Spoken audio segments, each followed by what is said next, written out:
ধানমন্ডিতে একটা চমৎকার লেক আছে, ধানমন্ডি লেক। জি। বাট এই লেকটা অনেক সময় দেখা যায় যে সেটি দূষণ এমনভাবে হয়ে যায় যে সেখানে মানুষ আসলে এর পাশ দিয়ে যে একটু ওয়াক করবে সেটি সম্ভব হয় না।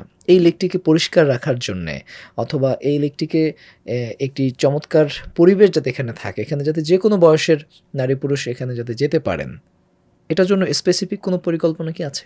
আমি যেটা বলেছি যে আমরা এক্সপার্ট এই ব্যাপারে নিয়োগ দেব ইনশাআল্লাহ। তারা বুঝবেন কোনটাকে কীভাবে করতে হবে, সেই এক্সপার্ট মতামত নিয়ে করলে এটা প্র্যাকটিক্যাল হবে।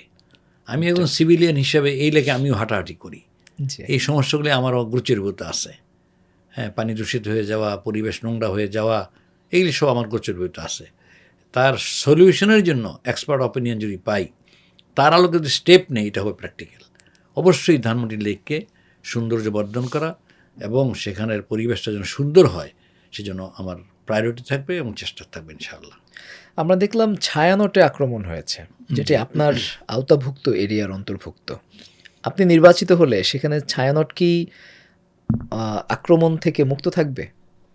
আসলে আইন শৃঙ্খলার পরিস্থিতি দাবি করে প্রতিটি নাগরিকের জানমালের নিরাপত্তা দেওয়া। ছায়ানট যদি কোনো অবৈধ সংগঠন না হয় বা যে কোনো অবৈধ সংগঠন না হয়, তাহলে তার রাষ্ট্রীয় প্রোটেকশন পাওয়ার অধিকার রাখে। সো ছায়ানট কেন, যারাই লেজিটিমেট রাইট আছে সংগঠন করার, চলাফেরা করার, মুভমেন্ট করার, তাহলে তাদেরকে তো প্রোটেকশন রাষ্ট্রীয়ভাবে পেতে হবে এবং পাবে। কাজে এক্ষেত্রে ডিসক্রিমিনেশন করার সুযোগ নেই।